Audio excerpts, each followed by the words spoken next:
नमस्कार, मैं संग्रहालय में हूँ और संग्रहालय लाल किला का संग्रहालय ये देख सकते हैं कि तमाम जब युद्ध के दौरान ये नाना साहब पेशवा की ये तलवार है, उस पेशवा की तलवार जिन्होंने कभी युद्ध नहीं हारा और आंदोलन आंदोलन के दौरान आंदोलन ही कह सकते हैं उसको, लेकिन युद्धों के दौरान इसी तलवार से नाना साहब पेशवा के लोगों ने ना जाने कितनी लड़ाइयाँ जीती और कितनी लड़ाइयाँ जीती और संघर्ष किया। ये पेशवा की तलवार है। आगे हम आपको और भी चीज़ें दिखाएंगे। पुराने ज़माने के धनुष और तीर, ये धनुष और तीर है। ये पुराने ज़माने में इसी तरह से प्रयोग होता था। ये लाल किले में है और लाल किले में जो संग्रहालय है, ये संग्रहालय देखिए आप, बहादुर शाह जफर का पाउडर हार्न, ये पाउडर हार्न है। और इस आपको अभी और चीज़ें पुरानी बहुत सारे दस्तावेज हैं यहाँ पे। इन दस्तावेजों से 1857 के समाचार पत्र हैं। जब 1857 की क्रांति हुआ करती थी तो इन तमाम समाचार पत्रों के माध्यम से लोग एक दूसरे को चिट्ठियों के माध्यम से भेजा करते थे, जागरूक किया करते थे। तो ऐसे तमाम दस्तावेज हैं। ये देखिए शोषण और दमन की तमाम तस्वीरें आपको दिखाई देंगी। और ये सारी चीज़ें आप देखिए, आज़ादी ऐसे नहीं मिली, आज़ादी ऐसे मिली है। तमाम चीज़ें ब्रिटिश कब्जा कर लेने के पश्चात देखिए आसन ने आतंक और शोषण के दौरान शुरुआत की थी। भारतीय हथकरघा उद्योग और तमाम छोटे छोटे जमींदारों को नष्ट कर दिया था। भारतीय राजाओं ने जिन राज्यों को हड़पा और जिन पर नियंत्रण स्थापित कर लिया, उनकी सेनाओं को भंग कर दिया था। किसानों से अत्यधिक राजस्व की मांग की जाने लगी। उनको अफीम और नील जैसी व्यावसायिक फसलें उगाने के लिए बाध्य किया गया ताकि कंपनी में व्यापारी का घोर मुनाफा हो सके तथा एक न्यायिक सामाजिक संरचना और वफादार जनता पैदा करने के लिए अंग्रेजी शिक्षा नीति शुरू की गई। ईसाई धर्म का प्रचार प्रसार सक्रिय रूप से लोगों का धर्म परिवर्तन करा रहे थे। इस प्रकार धर्म परिवर्तन को भी बख्शा नहीं गया। एक संपन्न भारत को अकालों की भूमि बना दिया गया और उनके अनेक नौकरियां गंवाई, जिसमें ज़मीन पर बोझ बढ़ा और संपूर्ण भारत में असंतोष का माहौल था। अंग्रेजी ईस्ट इंडिया कंपनी के सैनिक भी अब विद्रोह करने पर तत्पर थे। तमाम ऐसे लोग हैं मुद्दों पर चर्चा कर रहे थे और मुद्दों पर चर्चा करते हुए जैसे देखिए आप देख सकते हैं, मैं आपको राज हड़पने की नीति, जब उन्होंने राज हड़पने की नीति अपनाई तो उस राज हड़पने की नीति जब उन्होंने राजाओं को विखंडित किया और राज को अपने ईस्ट इंडिया कंपनी 1857 जिसे ब्रिटिश इंडिया कहते थे, उनकी मालिक बन चुकी थी और उसके अंतर्गत भारतीय राजा और राजकुमार इसका आधिपत्य स्वीकार कर चुके थे। अब उनकी स्वतंत्रता सिर्फ नाम मात्र की रह गई थी और उन राजधानियों में कार्यरत ब्रिटिश अधिकारियों न सिर्फ उनकी गतिविधियों पर नज़र बनाए थे, अब तो वहाँ उनकी खुद की सेना रहती थी जहाँ पर वह शासकीय दिशा निर्देश करते थे। और जिन क्षेत्रों पर ईस्ट इंडिया कंपनी का सीधा नियंत्रण था, वहाँ से उन्होंने अपने नियम लागू किए और प्रशासनिक संगठन जैसे पुलिस, न्यायपालिका, राजस्व तथा अन्य अधिकारी नियुक्त किए। इस प्रकार पारंपरिक संस्थानों को समाप्त कर दिया गया था। तो ये तमाम राजवाड़े हैं और उनको एक विखंडित करके पहले उनको तोड़ा गया, उनके साम्राज्य की सत्ता को कमज़ोर किया गया, फिर उस पर आधिपत्य जमा लिया गया। तो इस तरह से दमीन डलहौजी द्वारा प्रस्तुत राज हड़पने की नीति के अनुसार किसी भी दत्तक पुत्र को सिंहासन पर उत्तराधिकारी नहीं माना गया और ऐसे भी तमाम मामले राज्यों के अधिग्रहण के लिए कर दिया गया। झांसी, संबलपुर, सतारा, अन्य कई राज्यों को भी इसी आधार पर अधिकृत किया। झांसी की रानी को भी कोई संतान नहीं थी और उसका प्रमाण यही था कि झांसी की रानी को विद्रोह करना पड़ा और लड़ गई वो झांसी की रानी। योजनाएं जो बनाए थे वो तमाम मुगल साम्राज्य के भारत के अधीन सभी संगठित और स्वतंत्रता संग्राम सेनानी संग्राम लड़ा गया। कोई यह स्फूर्त घटना नहीं थी। अपुत सारी योजनाओं रहस्यमय ढंग से बनाई गई थी। कई संकेतों के बावजूद अंग्रेज यह नहीं समझ पाए कि क्या होने वाला है तथा यह तथ्य सभी वास्तविक तरफ इशारा करते थे कि बिठूर के नाना साहब और उनके विश्वासपात जैसे अजीमुल्लाह खान और मोहन सिंह, तात्या टोपे, चीमा साहब, झांसी की रानी, ग्वालियर की रानी बैजाबाई, बांदा का नवाब अली बहादुर, बानपुर राजा जैसे तमाम लोग ने मिलकर के स्वतंत्रता संग्राम के इस युद्ध की योजना बनाई। तमाम लोगों ने योजनाएं बनाई और तब लगभग 40 रेजिमेंटों को युद्ध में शामिल होने का संकल्प लिया था। और नाना साहब के कई शहरों की यात्रा की और बेजाबाई ने मथुरा में एक पवित्र कार्यक्रम इकट्ठा होने के लिए संदेश भिजवाया और हिंदुओं और मुसलमानों, सैनिकों, बुनकरों, पच्युत राजकुमारों, जमींदारों, आदिवासियों, किसानों को गुप्त रूप से लामबंद करने का काम किया।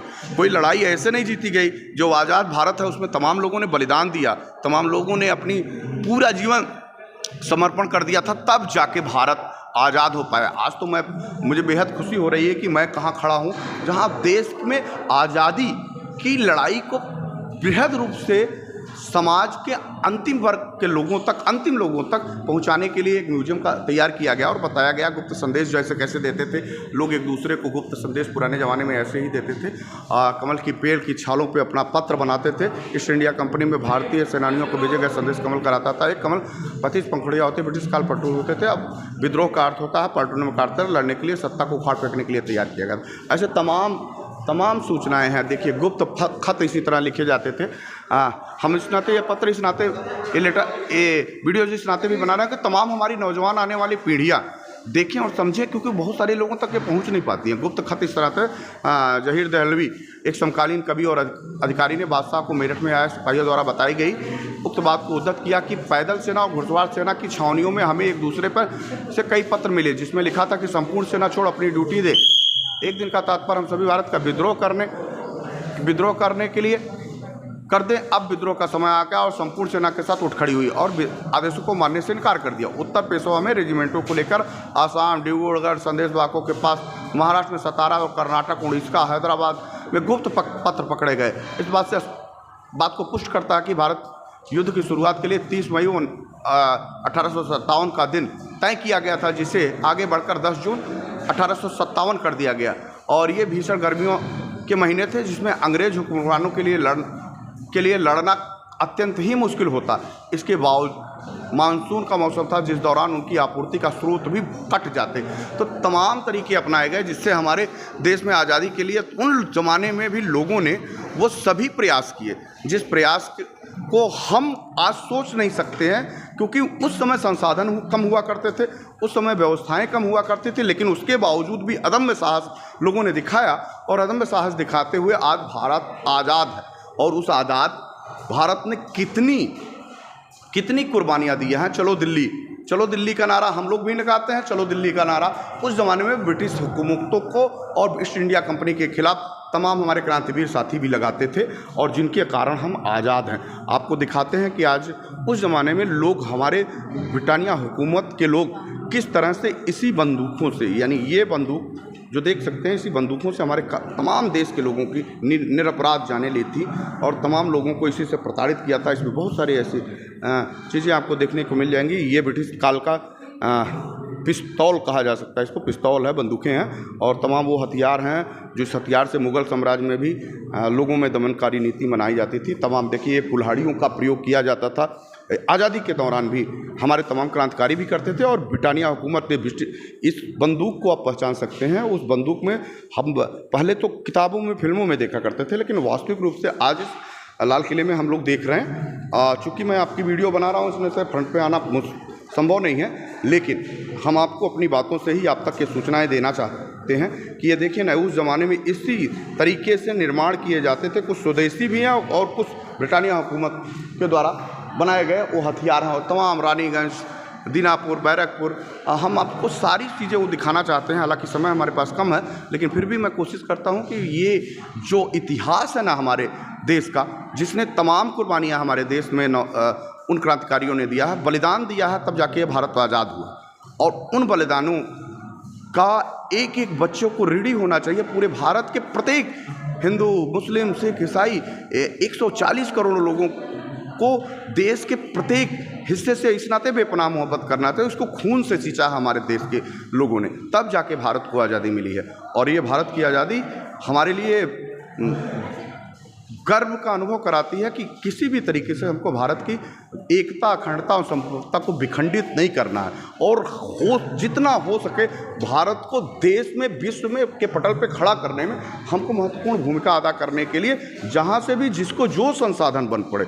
जैसे है कि हम सभी लोग अपने मूल कर्तव्यों का तो निर्वहन करते हैं, परिवार चलाते हैं, समाज के बारे में बात करते हैं, लेकिन देश के बारे में बात करना कम जानते हैं। और देश के बारे में बात करने की पहली ज़रूरत हम लोगों को है निशस्त्रीकरण के बारे में। ईस्ट इंडिया कंपनी ने अपने शस्त्रों के आधार पर सब लोगों को कब्जा किया था, लेकिन देश में अन्य लोगों के पास हथियार रखने की इजाज़त नहीं थी, तो तमाम लोगों को तमाम प्रताड़नाओं से गुजरना पड़ा था। लेकिन ये तय है कि नीरज जी, ये तय है कि देश के इतिहास में हम सभी लोगों ने, मैं इस देश के इतिहास में ना जाने कितने लोगों ने बलिदान दिया। ये वीडियोज़ मैंने इस नाते भी बनाई कि हमारे तमाम आने वाली भावी पीढ़ी उन सभी लोगों को चीज़ें दिखाई कि हम लोग जाति, धर्म, पंथ, मजहब और संप्रदाय में बढ़ते हैं, लेकिन कभी देश के बारे में भी सोचने की ज़रूरत है और भविष्य पुराने लोगों ने क्या किया है और राष्ट्र के निर्माण में उन लोगों ने क्या करके इस देश को आज़ादी दिलाई है, इसके बारे में महज कल्पना करते थे हम सभी लोग। लेकिन हम देखते हैं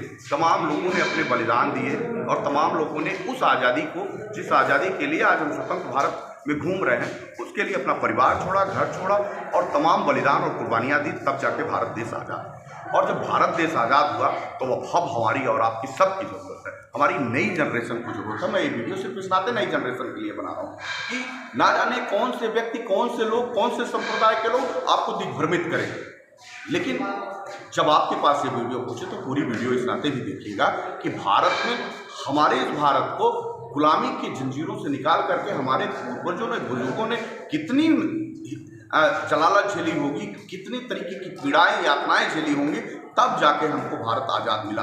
और इसकी जिम्मेदारी हमारी, आपकी, सबकी है। नौजवान बच्चों को पहले देश तब परिवार, पहले हमारा देश का संविधान, तब हमारा समाज और तब देश में अन्य कोई और व्यवस्था देश से बड़ा कुछ है। अगर जिस दिन हम लोगों ने अपने परिवार को, देश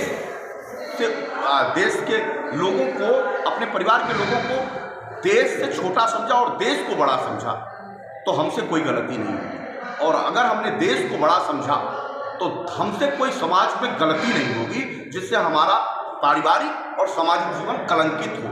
परिवार में आप पारिवारिक दायित्वों को निभाइए जरूर, सामाजिक दायित्वों को निभाइए जरूर, लेकिन देश उसमें सबसे प्रथम होना चाहिए। इसी के नाते आज हम सभी लोगों ने इस वीडियो को आप तक भेजा है। और ये वीडियो किसी आम इंसान के लिए नहीं है, खासतौर पे उन बच्चों को जो अपनी दहलीज पे अगला कदम आगे बढ़ाना चाह रहे हो और स्वतंत्र भारत में विकसित भारत और समृद्धशाली भारत की परिकल्पना करते हो, जिसमें वो स्वतंत्र रूप से घूम भी सके और अपने तमाम सुख सुविधाओं का उपभोग कर सके।